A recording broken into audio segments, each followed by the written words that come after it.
Hello les passionnés d'industrie et de RH. Bon, ce podcast, je l'ai vraiment pensé pour vous. Et son objectif, c'est de vous partager des stratégies, des astuces et de l'actionnable pour redevenir l'industrie qui fait envie. Et moi, je suis Claire Tonaillou, je suis hôte du podcast et fondatrice de Be Wanted. Mon objectif, c'est de faire rayonner l'industrie. Enfin, surtout la vôtre. Je vous aide à élaborer des stratégies d'attractivité et de fidélisation des talents qui accompagnent la croissance de votre entreprise. Mais je ne suis pas seule à ce micro, puisque chaque mois, je reçois 2 invités qui vous présentent chacun 4 thématiques et donc 4 épisodes. Alors, c'est un shot de bonnes pratiques et de benchmark que vous trouverez dans vos oreilles chaque lundi et jeudi. Allez, j'ai terminé, c'est parti pour l'épisode et bonne écoute.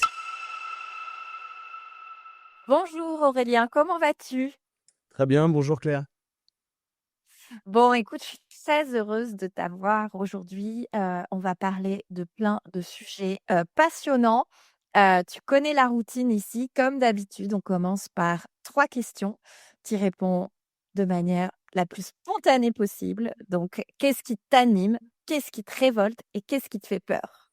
Ce qui m'anime, c'est le collectif. Ce qui me révolte, c'est le pessimisme. Et ce qui me fait peur, c'est qu'on ne soit pas capable de relever les défis qui sont devant nous à temps et qu'ils soient relevés par ailleurs et que nous, on soit en retard. Ça me fait peur et ça m'inquiète.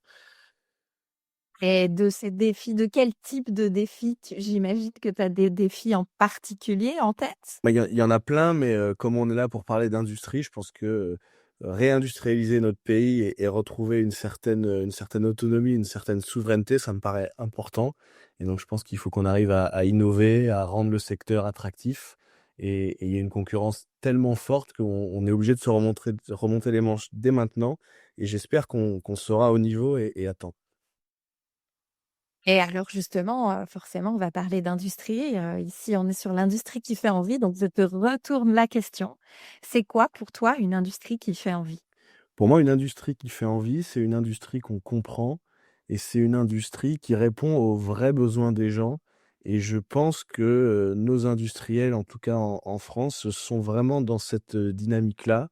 La preuve, hein, ils ouvrent leurs portes pour montrer, expliquer leur métier et pour montrer que leurs métiers sont là pour répondre à des besoins du quotidien. Et je pense que quand tout le monde aura compris ça, ça sera beaucoup plus simple d'attirer des gens vers l'industrie parce que ça mettra un sens important derrière ces métiers. Super. Et avant qu'on plonge dans le sujet, je te propose de te présenter. Tu as carte blanche. Tu nous dis tout ce que tu souhaites. Très bien. Donc moi, c'est Aurélien Herbert, j'ai 28 ans. Je suis ingénieur. Depuis que j'ai commencé ma carrière, je fais du conseil, mais toujours pour des entreprises industrielles, donc aéronautiques, ferroviaires, etc., sur des missions de transformation, des missions de performance, des missions de grands projets. Et par ailleurs, je suis élu à la Société des ingénieurs arts et métiers, donc qui fédère l'ensemble des ingénieurs qui sont passés par les arts et métiers. Et au sein de cette société, je m'occupe des jeunes et je m'occupe maintenant des sujets d'attractivité de l'industrie. Et donc, c'est pour ça que je pense que c'est intéressant qu'on discute ce matin ensemble, Claire. Bon, écoute, je pense qu'on va avoir pas mal de choses à se dire. Tu as bien raison.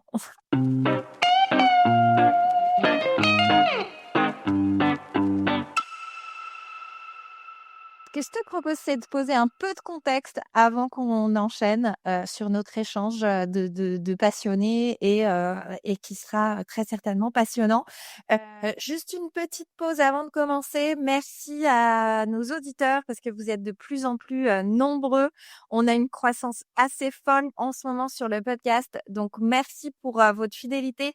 Si vous ne l'avez pas déjà fait, je vous invite à me mettre 5 étoiles sur votre plateforme d'écoute, donc sur Deezer, Spotify ou Apple Podcast. Ça vous prend franchement 2 secondes, 2 minutes, même pas, top chrono. Et ça permet de soutenir et de faire grandir en visibilité le podcast. Merci. Bon, Aurélia, excuse-moi, je reviens à toi pour un petit peu de contexte. Donc, c'est vrai que souvent, d'un œil externe, on peut penser que l'industrie, c'est un monde un peu initié finalement, un peu opaque, un peu difficile d'accès. Forcément, moi, s'il y a bien une chose pour laquelle je suis convaincue, c'est de la nécessité de créer de nouvelles représentations. Mais ouvrir les portes de l'industrie, c'est aussi un formidable levier. Et il s'avère que les 4 et 5 avril dernier, donc 2025, il y a plus de 200 usines qui ont ouvert leurs portes à travers la France dans le cadre de cette première édition des Journées Usines ouvertes. Bon, évidemment, tu vas nous en dire plus. Cette initiative, elle est donc portée par la Société des ingénieurs à arts et métiers. Vous avez fait le pari un peu fou, mais essentiel, de réconcilier les Français avec leur industrie. Maintenant que l'événement est passé, qu'est-ce qu'on en retient? Qu'est-ce que ça a réveillé? Est-ce que l'industrie a réussi à redonner envie? Voilà, tout l'objet de cet échange, revenir avec toi sur les coulisses, les réussites, ce que cette opération dit de la manière dont l'industrie veut aussi se raconter aujourd'hui. Est-ce que cette intro en matière te convient avant qu'on enchaîne? C'est parfait. Je pense que si on traite de tout ça, on va en avoir déjà pour un moment, donc ça me va très, très bien. Eh ben, écoute, c'est parti. Alors, est-ce que déjà on peut revenir, tout simplement à la genèse de ce projet? Qu'est-ce qui vous a fait, aller vers cette, 1re édition? C'était quoi les déclencheurs? Enfin, pour qui, pourquoi? Alors là-dessus, donc nous, on a toujours fait, de la promotion de métiers techniques et scientifiques, ce qu'on appelle la PMIS, promotion de métiers de l'ingénieur et scientifique au sein de la Société des ingénieurs à métiers. Donc on a des bénévoles qui vont dans des classes de collège, des classes de lycée, puis qui expliquent, quels sont les métiers. Donc c'est un sujet qui nous a toujours, tenus à cœur, mais plus globalement, on souhaitait faire une opération d'ampleur sur justement la promotion de l'industrie. Et ça a été vraiment déclenché et confirmé en novembre dernier, quand on a réalisé notre première enquête de l'Observatoire Arts et métiers des industries responsables. On a posé des questions sur l'industrie, sa perception et ses enjeux à plus de 2000 ingénieurs arts et métiers, plus de 2000 Gadzards, et on a posé les mêmes questions à 1000 Français en partenariat avec l'IFOP. Et on s'est rendu compte que dans les enjeux majeurs, il y avait un enjeu qui consistait à trouver les compétences, trouver les talents, et il y avait un enjeu situé autour de l'attractivité et de l'image du secteur. Et on sait aussi que pour trouver les compétences, il faut arriver à les attirer, et donc l'image est tout de suite derrière. Et donc on s'est dit qu'il y avait vraiment quelque chose à faire là-dessus, et que nous, en tant que collectif d'ingénieurs, on était capable de donner quelque chose en ce sens. Et ce qui a terminé de nous convaincre qu'il fallait agir, c'est quand on a posé la question aux Français en disant, voilà, si vous deviez recommander de façon certaine, enfin de façon forte à l'un de vos proches de travailler dans l'industrie, est-ce que vous seriez OK ou pas OK? Et il y en a 11% qui étaient favorables, donc ça veut dire qu'il y en a beaucoup qui disent l'industrie c'est important, mais c'est pas pour moi ou c'est pas pour l'un de mes proches. Et donc c'est pour ça qu'on s'est dit, il faut absolument qu'on fasse connaître l'industrie, il faut absolument redorer son image. Et en fait, comme l'industrie a changé, l'industrie, c'est quelque chose qui est quand même plutôt intéressant, et il y a une certaine magie, hein, quand on rentre dans une usine, qu'on voit de la matière première et qu'en sortie, il y a des produits qu'on utilise au quotidien. On s'est dit, en fait, la manière la plus simple de rendre ce secteur attractif, c'est de montrer la réalité. Et c'est pour ça qu'on est parti sur des journées portes ouvertes 4 et 5 avril dernier. Bah, écoute, super. Est-ce que tu as, peut-être je te pose une colle, tu as le droit de me dire si tu les as pas de tête.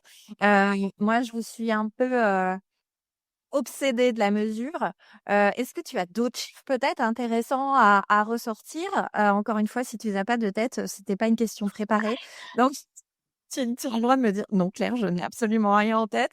Mais si tu as d'autres chiffres, voilà, je suis preneuse et je pense que nos auditeurs également. J'ai pas les chiffres précis. Par contre, ce qui me revient, c'est que, il y a un consensus. Il me semble que c'est, plus de 9 ingénieurs, à un métier sur 10, et plus de 8 Français sur 10 qui disent que l'industrie, c'est quelque chose qui est très important, pour le pays. C'est important d'un point de vue économique, c'est important d'un point de vue innovation, c'est important d'un point de vue aussi, recherche pour lutter contre les problématiques liées à l'environnement. C'est important aussi d'un point de vue animation du territoire. Donc, il y a vraiment un consensus autour de l'intérêt et de l'importance de ce secteur. Et il y a un deuxième consensus, j'ai plus les chiffres en tête, mais qui, pareil, remporte la majorité, sur le fait que l'industrie, c'est quelque chose qui est perçu comme un secteur en déclin et en perte de vitesse. Et donc, ça, c'est quelque chose qui nous a marqué, c'est-à-dire que c'est important, c'est en perte de vitesse. Et donc, on a l'impression que les gens vont se dire, bah, il faut y aller. Et pourtant, il y en a que 11% qui sont prêts à recommander à un de leurs proches d'y aller. Et donc voilà, c'est quelques chiffres qui me viennent en tête. Après, il y en a d'autres, mais je les ai pas appris par cœur et je m'en excuse. Désolée. On n'aurait pas dû te poser, je t'ai posé une colle. Mais en tout cas, c'est intéressant parce que du coup, vous avez soulevé du doigt un vrai paradoxe en fait entre la nécessité de réindustrialiser en quelque sorte et la nécessité de mettre l'industrie sur le devant de la scène dans le cadre de notre souveraineté économique et nationale et en même temps ces fameux 11%. Donc c'est ça qui a fini en tout cas de vous convaincre de déployer cette journée usine ouverte. C'est ce que je dois comprendre. Exactement, ça a été vraiment le dernier élément qui nous a dit, bon, maintenant, on a une certaine part de responsabilité, il faut qu'on prenne nos responsabilités, il faut qu'on agisse. Et donc, c'est pour ça qu'on s'est mis en ordre pour pouvoir fédérer nos bénévoles, nos camarades, fédérer aussi des partenaires autour de nous et organiser ces 2 journées. Et d'ailleurs, on parle des 4 et 5 avril 2025, mais ça, c'est des actions de fond. On a beaucoup impliqué des jeunes via des classes de scolaires. Je pense à des collégiens et à des lycéens. C'est des jeunes qui seront potentiellement dans l'industrie, mais dans plusieurs années. Donc on voit bien que c'est des actions long terme et notre ambition, c'est vraiment de faire ça sur la durée. Donc il y aura une deuxième édition. La date n'est pas tout à fait arrêtée encore, mais j'espère qu'avant les vacances d'été, elle sera connue et annoncée. Et on veut vraiment faire au printemps un rendez-vous récurrent, comme le sont les journées du patrimoine pour le patrimoine français. On veut faire ça pour l'industrie française et que sur le long terme, on arrive à convaincre des milliers de jeunes et des milliers de Français que l'industrie, c'est pas ce qui est colporté par tout un tas de stéréotypes, mais c'est quelque chose qui a changé, qui est indispensable et surtout, c'est quelque chose dans lequel il fait bon travailler et dans lequel il y a plein de perspectives d'évolution et il y a plein d'enjeux intéressants à relever. Justement, c'était quoi, vous aviez des idées? C'était quoi les récits que vous vouliez, créer sur cette première édition? C'était quoi peut-être, les objectifs aussi bien quali que quanti? Qu'est-ce qu'il y avait derrière? Alors, en termes de récit, ce qui nous paraissait une clé d'entrée, notamment pour les jeunes, c'est de rappeler que l'industrie, elle a un impact sur notre quotidien. On a l'impression souvent que c'est quelque chose qui est assez lointain, mais en fait, quand on veut se déplacer, quand on veut là, on enregistre un podcast, donc on a besoin d'un ordinateur, d'un micro, on a besoin d'internet, on a besoin de tout un tas de choses. Si on veut se nourrir et cetera, enfin, toutes les actions, en fait, qu'on fait au quotidien, elles sont permises par des produits ou des services qui viennent de l'industrie. Donc déjà, c'est de rappeler que l'industrie, voilà, c'est quelque chose qui les gens ont besoin maintenant d'avoir un certain sens dans leur travail. Quand on bosse dans l'industrie, il y a un sens parce qu'on produit quelque chose qui est vraiment nécessaire pour notre quotidien, pour notre bien-être, pour notre développement et pour tout un tas de choses. Donc ça, c'était quelque chose sur lequel on voulait vraiment insister. Ensuite, le deuxième message, c'était sur la diversité des métiers et la diversité des profils. Il y a tout un tas de métiers qui existent dans l'industrie, plus ou moins techniques, qui nécessitent de faire de plus ou moins longues études, plus ou moins manuelles, etc. Mais voilà, ces métiers, il y en a une très grande diversité, donc ça peut correspondre à vraiment plein de personnes. Et aussi, il y a la possibilité, au long d'une carrière dans l'industrie, de changer de métier, d'évoluer. Donc rentrer dans l'industrie, c'est la garantie qu'on va pouvoir relever de nouveaux défis, changer de métier, changer de position, évoluer, et donc finalement ne jamais s'ennuyer. Et le point aussi, hein, je disais, la diversité des profils, c'est de rappeler que l'industrie, c'est ouvert à tous et ouvert à toutes. Et on sait qu'il y a encore trop de jeunes filles qui hésitent à s'orienter vers des études techniques, des études scientifiques, parce que les métiers qu'il y a derrière ont une image encore trop masculine. Mais non, non, il faut vraiment faire comprendre à ces jeunes filles, à ces jeunes femmes qu'elles sont vraiment les bienvenues et surtout on a besoin d'elles dans l'industrie, qu'il y en a de plus en plus. Et donc ça, c'était quelque chose qui nous tenait vraiment à cœur. Voilà pour les grands messages. Après, on a laissé faire, hein, les entreprises et les industriels montrer aussi leurs produits, leur savoir-faire et la magie qu'il y a derrière. C'était les mieux placés, là, pour le coup, pour le faire. Sur les objectifs, en termes de quantité, on s'était fixé 100 usines minimum. On en a eu plus de 230. Donc là-dessus, on a atteint nos objectifs pour cette première édition. On vou Vraiment, haut la main. Oh la main, alors l'objectif pouvait paraître un peu, enfin peu ambitieux, il faut comprendre que c'est une première édition, donc on est parti vraiment de 0, et l'idée, c'est que l'événement, monte en puissance et qu'on puisse rassembler, davantage d'industriels, l'année prochaine et les années qui vont suivre. Mais en tout cas, voilà, sur le volume d'entreprises, on a atteint l'objectif qu'on s'était fixé. On a reçu, en tout plus de 20 000 visiteurs, donc c'est tout à fait honorable pour une première édition et on en est très content, même si l'objectif, ça va être, d'accélérer. Et ensuite, il y avait un sujet, on rentre un peu dans le détail, mais on voulait être en capacité de financer des dizaines de bus parce qu'on sait que quand on veut faire venir des scolaires, souvent le transport, c'est un point de blocage. Et donc on voulait être capable d'un point de vue financier, d'un point de vue aussi organisationnel, d'aider là-dessus. Et on a été capable, on a financé plus de 75 transports d'élèves. Donc là-dessus, on est assez content et c'est de bon augure aussi pour l'année prochaine parce que on a dû un peu bricoler, on a dû tout débroussailler pour arriver à remplir ces objectifs. Ce travail-là a été fait cette année et donc l'année prochaine, on pourra démarrer déjà lancé et donc avec une ampleur qui, j'espère, sera double, voire triple. Et comment vous avez fait? Parce que l'initiative Journée Usine Ouverte était sur l'ensemble du territoire, donc c'est pas évident non plus, tu vois, en termes de gouvernance, entre la gouvernance et la partie territoriale, enfin ce qui se joue vraiment dans le territoire. C'est toi qui tenais le rôle de chef de projet. Vous étiez organisé comment? Enfin, tu vois, ça me paraît être un chantier quand même assez fou.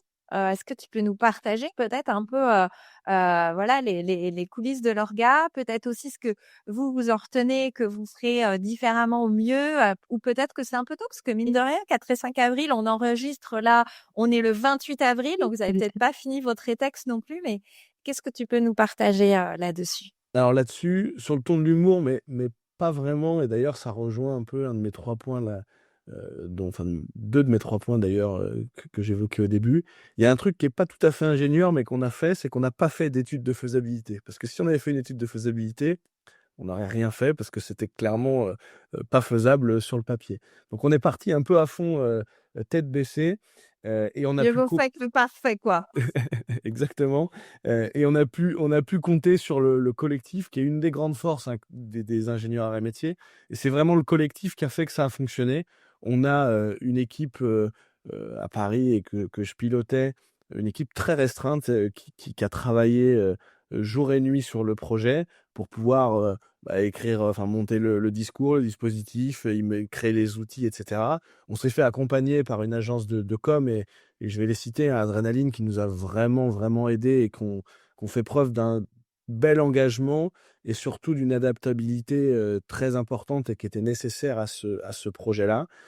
Et ensuite, on s'est appuyé sur différents réseaux.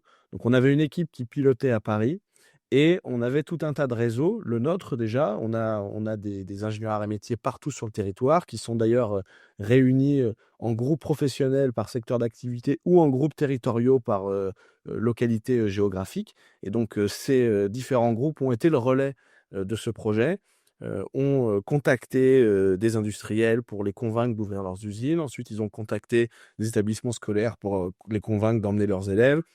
Ils ont fait la communication, ils ont été la graisse qu'on met dans les engrenages pour que tout se passe bien, et on a pu compter sur d'autres réseaux de partenaires, notamment, je pense au réseau de France Industrie, je pense aux chambres de commerce et d'industrie et je pense aussi beaucoup à Territoire d'industrie, qui est porté notamment par l'Agence nationale de cohésion du territoire, qui a été vraiment d'une très, très grande aide, sur ce projet et si je dois retenir, 2 enseignements.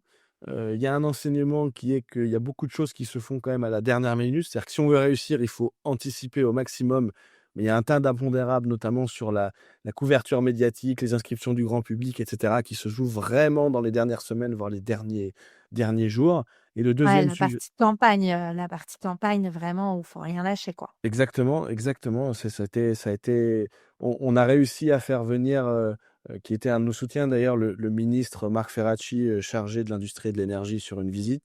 mais il nous avait dit oui. Ensuite, le lundi, il pouvait plus. Le mercredi, c'était à Toulouse et le jeudi matin, c'était finalement en Île-de-France pour une visite le vendredi. Donc, il a fallu être un peu réactif et on le comprend bien. Mais voilà, ça, c'est un enseignement. Et le deuxième enseignement, et c'est quelque chose qu'on va appliquer, c'est qu'on va davantage territorialiser notre organisation. Ce qu'on a fait à Paris cette année pour tout créer, les supports, etc., l'organisation. L'idée, c'est d'avoir des équipes comme ça, mais qui soient, je sais pas, si on a entre 5 et 15 équipes comme ça en région, ça permettra d'avoir des régions qui soient plus autonomes et du coup de pouvoir démultiplier nos forces. Et donc ça, c'est quelque chose sur lequel on travaille déjà, hein. On avait une réunion vendredi sur le sujet et on a un dîner ce soir sur le sujet également. Donc on est vraiment, même si c'est peu après la première édition, en train de se projeter vers l'année prochaine. D'accord. Oui, donc effectivement, de toute façon, tu le disais, l'idée, c'est que ce soit pas, une initiative, ponctuelle, mais qu'on la retrouve, chaque année. Tu faisais le parallèle aussi avec les journées du patrimoine. Est-ce que tu peux, un petit peu nous parler de ça? Est-ce que, est-ce qu'il y a un lien? Est-ce que, tu vois, voilà, je sais pas trop comment te formuler la question. Mais journée usine ouverte, journée du patrimoine, voilà, qu'est-ce qu'il y avait derrière? Est-ce qu'il y avait un message, derrière ce parallèle? En fait, on s'est vraiment inspiré des Journées du patrimoine. On veut que, en termes de format, ça y ressemble. C'est-à-dire, un événement sur une période très courte, 2 jours, un vendredi pour les scolaires, un samedi pour le grand public, où on ouvre partout en France au même moment, tout un tas d'installations, des bâtiments pour les Journées du patrimoine principalement et nous des usines. On veut un événement qui soit très, très lisible et accessible à tous. Bon, le titre Journée usine ouverte coule de sens et on peut pas faire beaucoup plus, lisible. On veut un événement qui soit récurrent dans le temps et qui devienne un vrai rendez-vous pour les Français, comme les Journées du patrimoine. Et donc voilà, c'est vraiment l'inspiration. Ce qui nous intéresse, c'est d'avoir quelque chose qui soit inspiré sur le format. Je ne sais pas si ça serait prétentieux de dire qu'on voudrait acquérir la même notoriété, mais en tout cas, voilà, on veut que ça soit quelque chose de très grand public. Ce qui nous intéresse vraiment, c'est que ça soit quelque chose qui soit ouvert à tous. L'objectif, hein, c'est de convaincre des gens qui connaissent pas l'industrie. Parce que le problème souvent, dans nos milieux, c'est qu'on parle entre convaincus, mais donc on connaît déjà l'industrie, on est déjà convaincu que c'est important et on est déjà convaincu que c'est intéressant et que ça peut être attractif. Là, l'enjeu, c'est d'aller toucher des populations qui sont loin de l'industrie. Et les Journées du patrimoine, c'est des journées qui touchent vraiment tout le monde et donc c'est pour ça que c'est notre inspiration dans le format et dans la mise en œuvre. OK, très clair. Si maintenant on parlait un peu des industriels qui ont ouvert leurs portes, Oui. c'était quoi un peu, si tu peux me faire je sais pas, un avant-après? Alors, il y a, d'autres initiatives, je pense à la semaine de l'industrie où il y a beaucoup d'usines qui ouvrent également. Est-ce qu'il y a eu un travail pour convaincre, ou est-ce que vous avez trouvé que, finalement les industriels étaient tout à fait prêts à le faire? Et qu'est-ce que, ça a changé pour eux? Comment ils ont vécu? Comment ils se sont mobilisés dans cette action-là? Alors, il y a toujours un peu un travail pour convaincre parce que, comme tu l'as dit, il y a d'autres initiatives qui existent. La plus connue et celle qui a le plus d'ampleur, c'est la Semaine de l'Industrie. Mais notre événement est vraiment complémentaire avec la Semaine de l'Industrie, car c'est un format différent, c'est beaucoup plus court, sur un seul type d'opération, des portes ouvertes, alors que la Semaine de l'Industrie, ça s'étale sur une semaine, mais un peu avant, un peu après. Il y a tout un tas de typologies d'événements. C'est complémentaire aussi en termes de dates. Nous, on est au printemps, la Semaine de l'Industrie, c'est à l'automne. Donc au niveau des sorties et cetera, dans le calendrier, c'est complémentaire. Pour les scolaires aussi, ça n'intervient pas au même moment dans les réflexions d'orientation, dans les réflexions de recherche de stage. Et puis, la répétition est souvent mère de pédagogie, donc plus on fait d'initiatives comme celle-là, plus ça fonctionne. Donc je disais qu'il y a eu un effort un peu pour convaincre parce qu'il y a cette grande initiative nationale, la Semaine de l'Industrie, mais il y a aussi tout un tas d'initiatives locales et donc c'est quand même, un sacré investissement, hein, pour un industriel d'ouvrir ses portes parce qu'il y a des contraintes faut être présent, il y a des contraintes de sécurité. Quand on ouvre ses portes, on a envie de le faire bien, donc il faut expliquer. Donc ça peut Oui. engendrer des perturbations sur la production. Ouais, faut prévoir un parcours, faut prévoir quelqu'un qui présente la boîte, faut sécuriser les allées, il faut voilà. Exactement, donc la contrainte est quand même assez forte, mais malgré tout, nous on s'est retrouvé face à des industriels très engagés, qui avaient vraiment envie de le faire, parce qu'ils partagent comme nous la nécessité de faire ce type d'événement et le besoin de faire connaître l'industrie. Les retours qu'on a, c'est vraiment on avait donné tout un tas de guidelines pour les aider à préparer ça proprement. On a créé un kit, un livret pour les scolaires qui explique et qui vulgarise l'industrie. Néanmoins, ils ont vraiment mis le paquet. Tous les retours que j'ai eus, c'est ils se sont, euh, ils se sont attardés à faire des parcours intéressants, des parcours très bien travaillés. En termes même d'accueil et de convivialité, ils ont mis le paquet. Donc on a vraiment fait face à des industriels très engagés et très moteurs sur leur participation. Donc en cela, j'ai eu l'occasion d'en remercier une partie il y a quelques jours. Mais voilà, s'il y en a qui nous écoutent, merci beaucoup parce qu'on sait que c'est un engagement qui n'est pas tout à fait simple à mettre en œuvre. Et vous l'avez fait. Donc là-dessus, vraiment, vraiment merci. Bon, super. Et le public alors? Qu'en a dit le public? Alors, écoute, nous, les retours qu'on a et on est en train de tout consolider, hein, mais c'est que le public est plutôt très content. Les scolaires notamment et les professeurs, qui ont pu nous écrire, expriment une vraie satisfaction, parce qu'ils ont trouvé un événement, pour eux assez clé en main, qui s'intègre vraiment dans leur démarche d'orientation. Il y a un sujet dans les collèges notamment et dans les lycées à travailler les sujets, d'orientation, à faire connaître des métiers, faire connaître des filières. Et c'est vraiment comme ça qu'on avait pensé cette journée usine ouverte dédiée aux scolaires. L'idée, hein, on ne voulait pas que ce soit une sortie scolaire, on voulait que ça soit vraiment un temps pédagogique au service de l'orientation. Et c'est comme ça que ça a été perçu. Et on a eu beaucoup de jeunes qui ont été, voilà, qui sont sortis avec des étoiles dans les yeux, en découvrant des choses qu'ils ne connaissaient pas, en changeant un peu le regard qu'ils avaient sur l'industrie. Donc là-dessus, plutôt des retours positifs. On est en train de continuer à consolider ça. Ce que j'ai pas dit aussi tout à l'heure, c'est que on a interrogé les industriels qui ont participé. Et pour l'instant, on a plus de 100 ou 120 réponses. Et 9 entreprises sur 10 nous disent qu'elles veulent se réouvrir l'année prochaine pour la seconde édition. Donc ça nous paraît un bon score et ça veut dire que normalement ça a fonctionné. Donc là-dessus, voilà, les retours sont positifs. Ça se voit aussi par la couverture médiatique qu'il y a eu.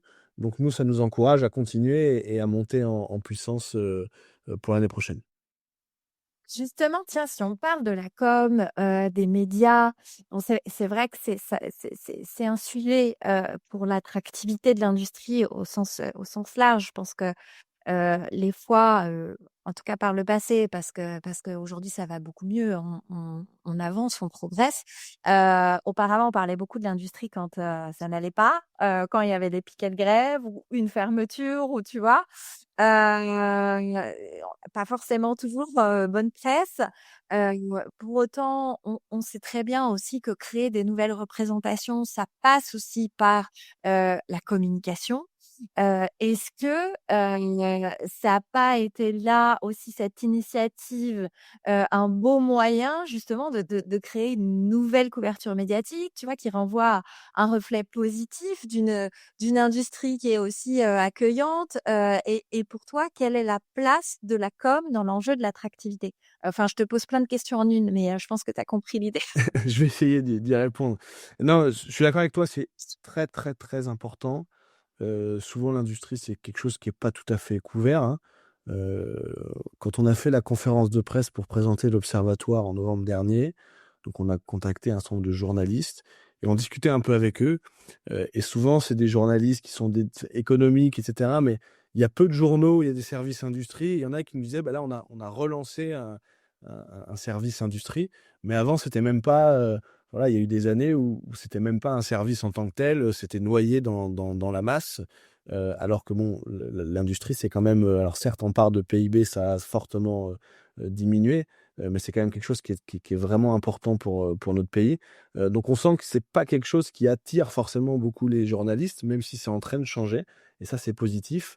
Et donc comme c'est quelque chose qui est moins relayé, bah, du coup, c'est moins connu. Et comme tu le disais, on a un sujet, c'est que souvent ce qui est relayé, c'est quand on a une fermeture d'usine, une grève, et cetera. Et donc là-dessus, il y a un vrai besoin de montrer l'autre côté aussi, le côté positif qui est parfois voilà, oublié. Tu parlais aussi de représentation, de créer des représentations. Il y a vraiment des choses à faire et il y a des choses qu'il faut encore contre lesquels il faut encore lutter. Il y a un truc qui nous a marqué en juin ou juillet dernier, donc épreuve de bac de philo. Il y a, donc je me rappelle plus bien comment c'est fait, mais il doit y avoir 2 dissertes, un truc comme ça. Il y a une étude de texte.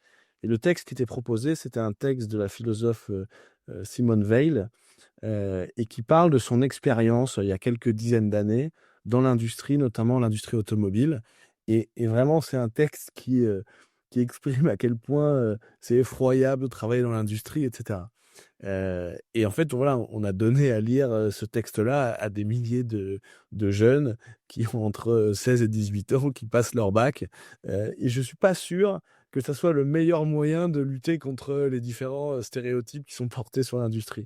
Et donc, c'est tout ça qu'on veut faire changer. Je suis persuadé que les profs qui ont choisi ce texte-là, ils n'avaient pas ça en tête.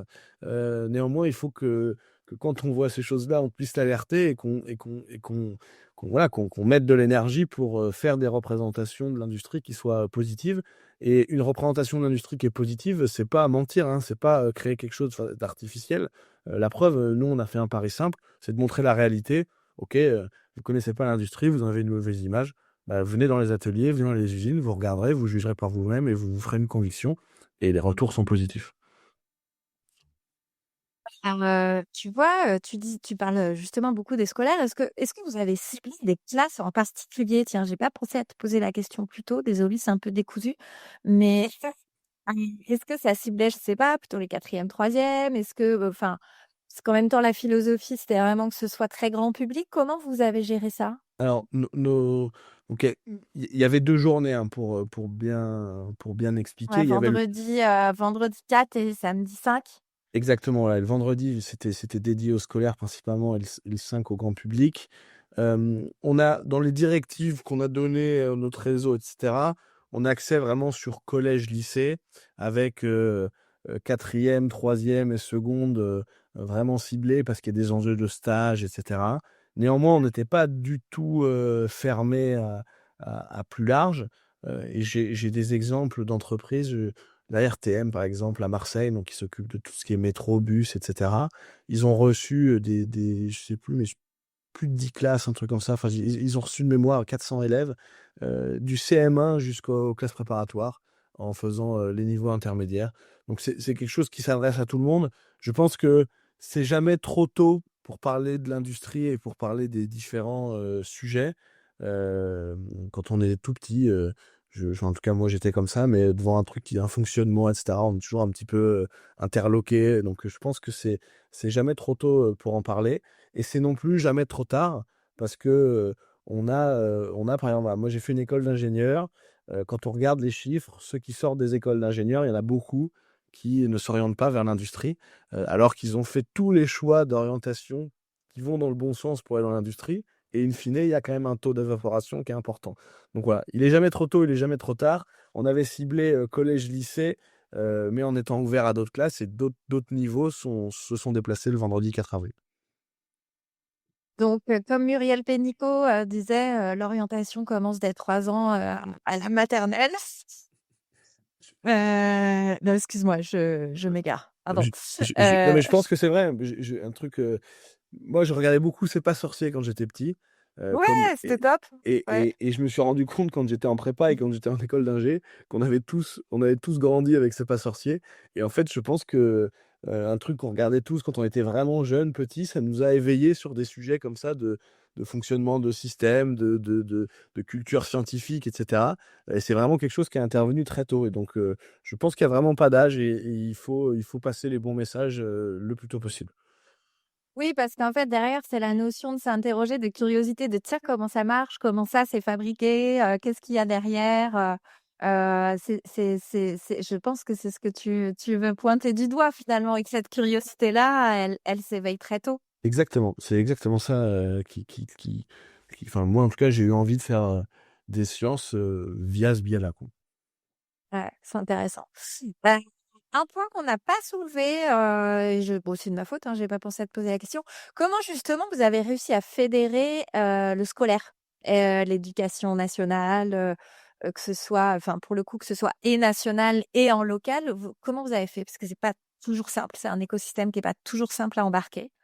Comment vous avez fait ça? Alors là-dessus, on était effectivement, on avait la même réaction que toi, en se disant, oula, on est au devant de beaucoup de difficultés. On a reçu quand même un très bon accueil des différentes personnes qu'on a contactées sur ces sujets-là. Donc, d'un point de vue opérationnel, on a contacté des services de la DGESCO, donc qui est une des directions générales du ministère de l'Éducation nationale, pour au national, voilà, leur faire part du projet, qu'ils ont accueilli de façon très favorable et qui nous ont aidés à faire relayer dans les rectorats, dans les académies, en faisant des newsletters, en faisant des courriers dédiés, en communiquant là-dessus. Donc là-dessus, on les en remercie vraiment. Ils nous ont aussi aidés à relire et à valider le livret qu'on a fait pour les scolaires. Et on a aussi eu un deuxième axe, c'est-à-dire qu'on a utilisé nos réseaux, donc notre réseau de Gadzar, mais aussi celui de nos partenaires, et pour que tous ceux qui font des actions avec les écoles, je parlais de la PMIS tout à l'heure, bah, puissent activer leurs contacts qu'ils avaient déjà via ces autres actions. Et donc en doublant ces canaux, un qui remonte du bas vers le haut et un qui est descendant du ministère, on a quand même réussi à beaucoup embarquer. Un des facteurs qui a aidé beaucoup, hein, comme je disais, c'est de financer une partie des bus. C'est quelque chose sur lequel on a été alerté très tôt. Et arriver avec une solution à ce problème-là, ça a vraiment aidé à ce que le projet soit relayé. Et après, on a identifié tout un tas d'axes d'amélioration pour l'année prochaine, mais qui est pas tendu à l'implication des acteurs de l'éducation, mais plutôt à nous. On a pu apprendre beaucoup sur le fonctionnement, les différents rôles, les différents. Voilà, il y a des chargés relations école-entreprise, des chargés de l'orientation, etc. Enfin, tout un tas d'organisations, de personnels qui sont dédiés à ces sujets-là. C'est quelque chose qui est assez complexe quand on ne connaît pas. On a beaucoup appris cette année et donc je pense qu'on sera bien plus efficace l'année prochaine. Mais forcément. Mais alors, tu dirais, souvent les industriels ont réputation d'être un peu timides en termes de communication. Enfin, en tout cas, moi, c'est quelque chose que je vis un peu au quotidien. Est-ce que, est-ce que tu penses que on passe un cap, le cap de se rendre visible euh, suite à cette première initiative? Ah, je pense que ce que tu dis est vrai, mais les industriels en ont pris conscience et font un tas de choses pour essayer de s'améliorer là-dessus. Et je pense que, enfin, on a beaucoup d'industriels qui ont participé à notre événement, qui ouvrent leurs portes à d'autres initiatives et parfois sur des portes ouvertes qui sont simplement dédiées à leur entreprise.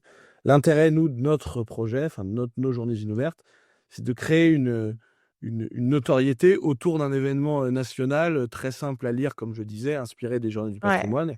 Mm. Et l'idée, c'est d'arriver à embarquer des publics qui ne seraient pas embarqués dans le cadre d'autres manifestations. C'est-à-dire que si c'est une manifestation type, je sais pas moi, voilà, porte ouverte de telle usine qui fait de la mécanique, bah, des passionnés d'industrie, et cetera, vont pouvoir naturellement se déplacer parce qu'ils vont en avoir connaissance, parce qu'ils vont, c'est des médias ou des sujets en tout cas qui regardent et qui veillent.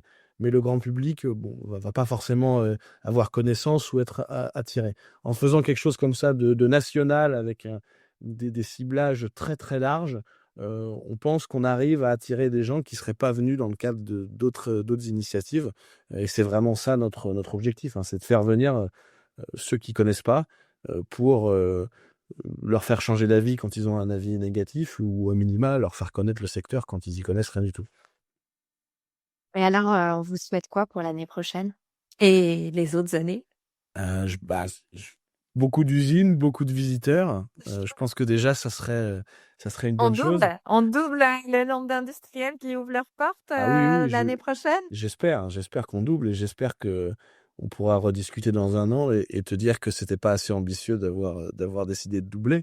Non, et ce que j'espère aussi à plus long terme, c'est que parmi tous les jeunes là, qui se sont déplacés en avril dernier, il y en a qui vont faire un stage dans une usine, dans un bureau d'études, et puis après qui feront des choix qui leur permettront de devenir techniciens, ingénieurs, ouvriers qualifiés ou même d'autres services, d'autres métiers mais qui leur permettront d'aller en industrie et que quand ils seront en position d'aller voir des jeunes dans les classes en leur disant venez faire mon métier. Ils diront moi, par exemple, c'était quand j'étais en quatrième, j'ai participé avec ma classe aux journées usines ouvertes et grâce à ça, j'ai eu envie de m'orienter vers ce secteur-là. Si on a des témoignages comme ça dans 10 ans, je serais très content.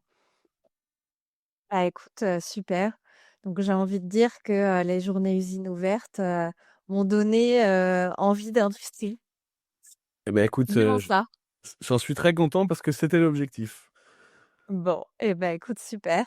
Vois-tu quelque chose à rajouter ou un angle que l'on n'a pas abordé jusqu'alors que tu as envie de rajouter là, de poser là? Pas spécialement, si ce n'est que je sens parmi les acteurs de l'industrie, que ça soit, associatif, industriel, institutionnel et cetera, une vraie envie, une vraie dynamisme, une vraie mobilisation pour tous ces sujets-là. Et je pense qu'il y a un intérêt à ce qu'on joue collectif, parce qu'en jouant collectif, on sera plus on pèsera plus et du coup, on sera plus impactant. Et donc nous, c'est dans cet esprit-là qu'on a essayé de construire nos journées usines ouvertes. On est en train d'ailleurs de voir pour que la 2e édition soit encore mieux connectée avec tout l'écosystème. Voilà, donc je pense que le message positif, c'est de dire, il y a plein de choses qui se font et on voit vraiment des acteurs qui sont très dynamiques. Et si on peut en plus être tous fédérés autour du collectif, ce qui m'anime d'ailleurs, comme je le disais au tout début, je pense que ça sera d'autant plus efficace et d'autant plus amusant. Eh bien, écoute, super, c'est à noter et je te rejoins. Je pense aussi qu'on est à une période un peu charnière du fait, de ce contexte, géopolitique, qui fait qu'il y a une prise de conscience collective de la nécessité de se réinventer, de réinventer, notre modèle social, notre modèle économique, pour notre avenir. Donc, comme toi, effectivement, j'ai espoir que la place de l'industrie, retrouve un peu le cœur des Français, et des Européens. Donc écoute, rendez-vous, l'année prochaine, puis, dans 5 ans pour faire un rétex, un peu plus macro. En tout cas, Aurélien, merci à toi. Merci à la Société des Arts et Métiers pour, la confiance de recueillir, ton témoignage, précieux dans le podcast. J'ai trouvé que c'était effectivement hyper, intéressant. Forcément, je rejoins, fois 1000 l'initiative, j'ai hâte, de vous retrouver donc, l'année prochaine. Eh ben, merci à toi Claire et ça m'a fait très plaisir de pouvoir, témoigner, de cette initiative et de l'énergie qu'on a pu mettre sur ce sujet. Bah, écoute, ça y est, c'est entériné. Merci Aurélien et puis à bientôt en tout cas. Merci, à bientôt. Encore merci de nous avoir écoutés. Il est temps de se retrouver lundi avec un nouvel invité. C'était Claire Tenaillot, fondatrice de Be Wanted, et vous venez d'écouter un épisode de l'industrie qui fait envie. Bon, pour être certain de ne rien manquer, pensez à vous abonner, que ce soit sur Spotify, Deezer ou Apple Podcast. Surtout, pensez à laisser un avis 5 étoiles pour lui donner de la visibilité. Allez, à bientôt sur l'industrie qui fait envie.